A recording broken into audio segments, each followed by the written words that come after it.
ओम शांति। आज है 25 अप्रैल, शिव बाबा की साकार मुरली। आज मीठे बाबा कहते हैं, मीठे बच्चे, बाप की श्रीमत तुम्हें सदा सुखी बनाने वाली है। इसीलिए देहधारियों की मत छोड़ एक बाप की श्रीमत पर चलो। प्रश्न, किन बच्चों की बुद्धि का भटकना अभी तक बंद नहीं हुआ है? उत्तर, जिन्हें उचित उच्च बाप की मत में व ईश्वरीय मत में भरोसा नहीं, उनका भटकना अभी तक बंद नहीं हुआ है। बाप में पूरा निश्चय न होने के कारण दोनों तरफ पांव रखते हैं। भक्ति, गंगा स्नान आदि भी करेंगे और बाप की मत पर भी चलेंगे। ऐसे बच्चों का क्या हाल होगा? श्रीमत पर पूरा नहीं चलते, इसीलिए धक्का खाते हैं। गीत है इस पाप की दुनिया से। ओम शांति। बच्चों ने भक्ति का गीत सुना। अभी तुम ऐसे नहीं कहते हो। तुम जानते हो हमको ऊंचे ते उच्च बाप मिला है। वह एक ही ऊंचे ते उच्च है। बाकी जो भी इस समय के मनुष्य मात्र हैं, सब नीच ते नीच हैं। उच्च ते उच्च मनुष्य ही भारत में यह देवी देवता ही थे। उन्हों की महिमा है सर्वगुण संपन्न। अब मनुष्यों को ये पता नहीं कि इन देवताओं को इतना उच्च किसने बनाया। अभी तो बिल्कुल ही पतित ही हो पड़े हैं। बाप है ऊंचे ते उच्च। साधु संत आदि सब उनकी साधना करते हैं। ऐसे साधुओं पिछाड़ी मनुष्य आधा कल्प भटके। अभी तुम जानते हो बाप आया हुआ है। हम बाप के पास जाते हैं। वह हमको श्रीमत दे श्रेष्ठ ते श्रेष्ठ सदा सुखी बनाते हैं। रावण की मत पर तुम कितने तुच्छ बुद्धि बने हो। अब तुम और किसी की मत पर न चलो। मुझ पतित पावन बाप को बुलाया, फिर भी डुबोने वाले पिछाड़ी क्यों पड़ते हो? एक की मत को छोड़ अनेकों के पास धक्का क्यों खाते रहते हो? कई बच्चे ज्ञान भी सुनते रहेंगे, फिर जाकर गंगा स्नान भी करेंगे, गुरुओं के पास भी जाएंगे। बाप कहते, वह गंगा कोई पतित पावनी तो है नहीं, फिर भी तुम मनुष्यों की मत पर जाए स्नान आदि करेंगे। तो बाबा क्या कहते हैं, मुझ ऊंचे ते उच्च बाप की मत पर भी भरोसा नहीं है। एक तरफ है ईश्वरीय मत, दूसरी तरफ है असुरी मत। अच्छा, उनका हाल क्या होगा? दोनों तरफ पांव रखा तो चीर पड़ेंगे। बाप में भी पूरा निश्चय नहीं रहते। कहते भी हैं, बाबा हम आपके हैं, आपकी श्रीमत पर हम श्रेष्ठ बनेंगे। हमको ऊंचे ते उच्च बाप की मत पर अपने कदम रखने हैं। शांति धाम सुख धाम का मालिक तो बाप ही बनाएंगे।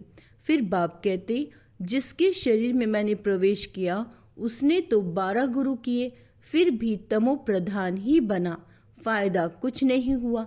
अब बाप मिला है तो सब कुछ छोड़ दिया। ऊंचे ते उच्च बाप मिला।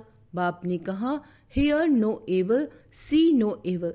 परंतु मनुष्य हैं बिल्कुल पतित, तमो प्रधान बुद्धि। यहाँ भी बहुत हैं, श्रीमत पर चल नहीं सकते, ताकत नहीं है। माया धक्का खिलाती रहती है, क्योंकि रावण है दुश्मन और राम है मित्र। कोई राम कहते, कोई शिव कहते। असल नाम है शिव बाबा। मैं पुनर्जन्म में नहीं आता। मेरा ड्रामा में नाम शिव ही रखा हुआ है। एक चीज के 10 नाम रखने से मनुष्य मुझे हुए हैं। जिसको जो आया नाम रख दिया। असल मेरा नाम शिव है। मैं इस शरीर में प्रवेश करता हूँ। मैं कोई कृष्ण आदि में नहीं आता। वह समझते हैं विष्णु तो सूक्ष्म वतन में रहने वाला है। विष्णु बाबा कहते, वास्तव में वह है युगल रूप प्रवृत्ति मार्ग का। बाकी 4 भुजा वाला कोई होता नहीं। 4 भुजा माना प्रवृत्ति मार्ग, 2 भुजा है निवृत्ति मार्ग। बाप ने प्रवृत्ति मार्ग का धर्म स्थापन किया। सन्यासी निवृत्ति मार्ग के हैं, प्रवृत्ति मार्ग वाले ही फिर पावन से पतित बनते हैं। इसीलिए सृष्टि को थमाने लिए सन्यासियों का पाठ है पवित्र बनने का। वह भी लाखों करोड़ों हैं। मेला जब लगता है तो बहुत आते हैं। वह खाना पकाते नहीं हैं, गृहस्थियों की पालना पर चलते हैं। कर्म संन्यास किया फिर भोजन कहाँ से खाए, तो गृहस्थियों से खाते हैं। गृहस्थी लोग समझते हैं ये भी हमारा दान हुआ। यह भी पुजारी पतित था, फिर अभी श्रीमत पर चल पावन बन रहे हैं। बाप से वर्षा लेने का पुरुषार्थ कर रहे हैं, तब कहते हैं फॉलो फादर। माया हर कदम में पिछाड़ती है। देह अभिमान से ही मनुष्य गफलत करते हैं, भल गरीब हो व साहूकार हो। परंतु देह अभिमान जब टूटे ना, देह अभिमान टूटना ही बड़ी मेहनत है। बाप कहते हैं तुम अपने को आत्मा समझ देह से पाठ बचाओ। तुम देह अभिमान में क्यों आते हो? ड्रामा अनुसार देह अभिमान में भी आना ही है। इस समय तो पक्के देह अभिमानी बन पड़े। बाप कहते हैं तुम तो आत्मा हो, आत्मा ही सब कुछ करती है। आत्मा शरीर से अलग हो जाए फिर शरीर को काटो, आवाज कुछ निकलेगा नहीं। आत्मा ही कहती है मेरे शरीर को दुख मत दो। आत्मा अविनाशी है, शरीर विनाशी। अपने को आत्मा समझ मुझ बाप को याद करो। देह अभिमान छोड़ो। तुम बच्चे जितना जितना देही अभिमानी बनेंगे उतना तंदुरुस्त और निरोगी बनते जाएंगे। इस योग बल से ही तुम 21 जन्म निरोगी बनेंगे। जितना बनेंगे उतना पद भी उच्च मिलेगा। सजाओं से बचेंगे, नहीं तो सजाएं बहुत खानी पड़ेंगी। तो कितना देही अभिमानी बनना है। कईयों की तकदीर में यह ज्ञान है नहीं।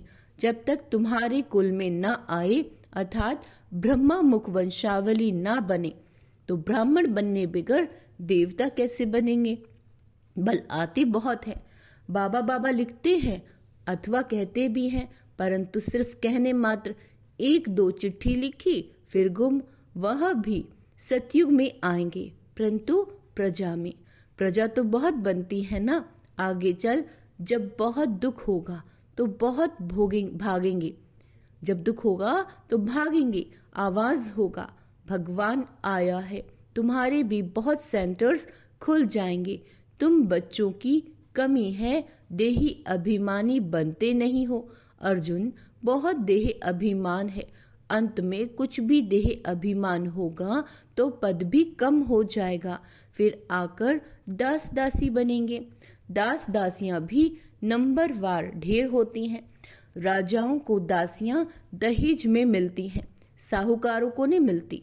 बच्चों ने देखा राधे कितनी दासियां दहेज में ले जाती है। आगे चल तुमको बहुत साक्षात्कार होंगे। हल्की दासी बनने से तो साहूकार प्रजा बनना अच्छा। दासी अक्षर खराब है, प्रजा में साहूकार बनना फिर भी अच्छा है। बाप का बनने से माया और ही अच्छी खातरी करती है। रुस्तम से रुस्तम होकर लड़ती है।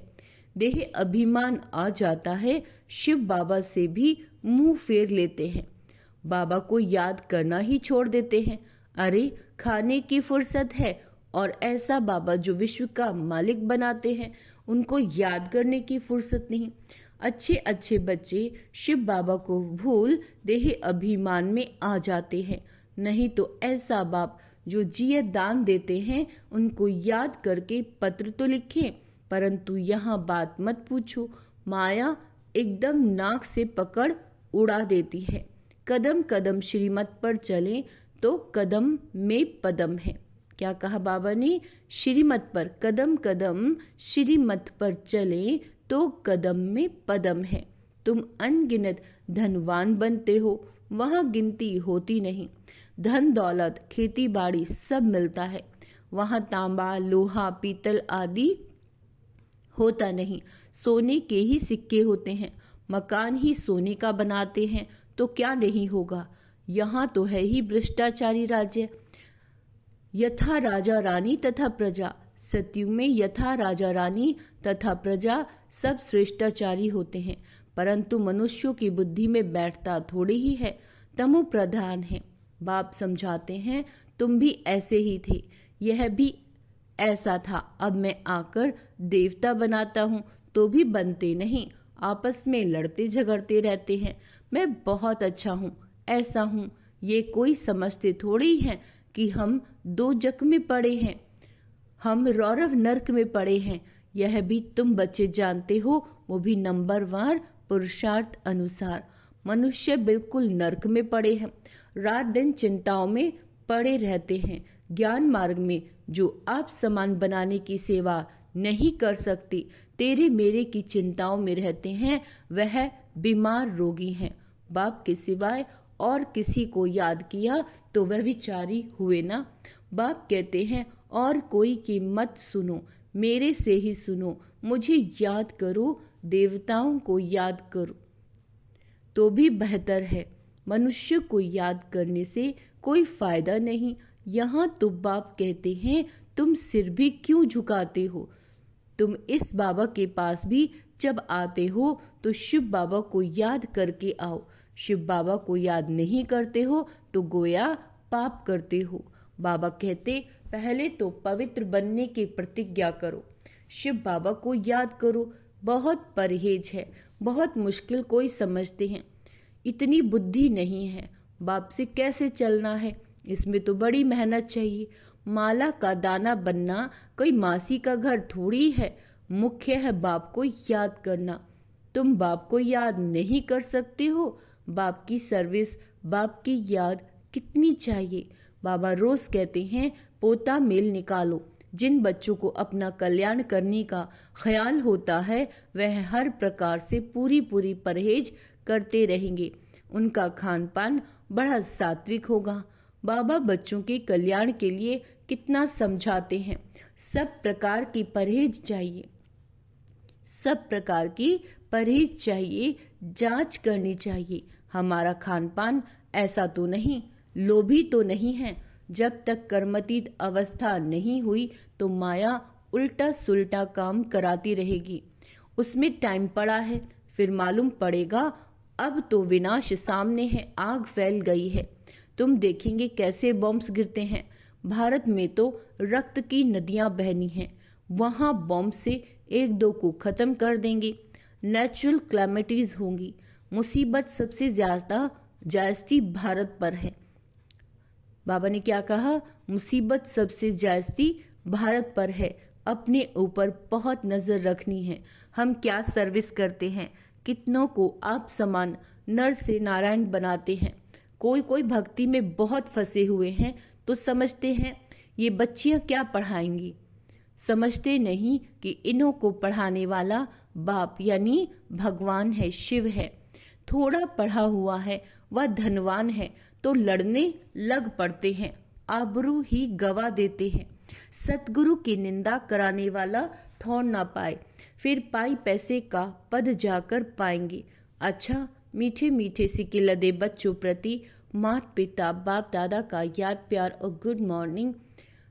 रूहानी बाप की रूहानी बच्चों को नमस्ते। हम रूहानी बच्चों की रूहानी माता पिता बाप दादा को याद प्यार, गुड मॉर्निंग, नमस्ते मीठे बाबा, शुक्रिया बाबा, शुक्रिया। धारणा के लिए मुख्य सार, तेरे मेरे की चिंताओं को छोड़, तेरे मेरे की चिंताओं को छोड़, आप समान बनाने की सेवा करनी है। बाप से ही सुनना है, बाप को ही याद करना है, व्यभिचारी नहीं बनना। दूसरा है, अपने कल्याण के लिए खान पान की बहुत परहेज रखनी है। किसी भी चीज में लोभ नहीं रखना। ध्यान रहे माया कोई भी उल्टा काम ना करा दे। वरदान है निर्णय शक्ति और कंट्रोलिंग पावर द्वारा, निर्णय शक्ति और कंट्रोलिंग पावर द्वारा सदा सफलता मूर्त भव। किसी भी लौकिक या अलौकिक कार्य में सफलता प्राप्त करने के लिए विशेष कंट्रोलिंग पावर और जजमेंट पावर की आवश्यकता होती है। क्योंकि जब कोई भी आत्मा आपके संपर्क में आती है तो पहले जज करना होता है कि इसे किस चीज़ की ज़रूरत है। नब्ज द्वारा परख कर उसकी चाहना प्रमाण उसे तृप्त करना और स्वयं की कंट्रोलिंग पावर से दूसरे पर अपनी अचल स्थिति का प्रभाव डालना, यही दोनों शक्तियां सेवा के क्षेत्र में सफलता मूर्त बना देती हैं। स्लोगन: सर्वशक्तिवान को साथी बना लो। सर्वशक्तिवान को साथी बना लो तो माया पेपर टाइगर बन जाएगी। अव्यक्त इशारे: कंबाइंड रूप की स्मृति से सदा विजयी बनो।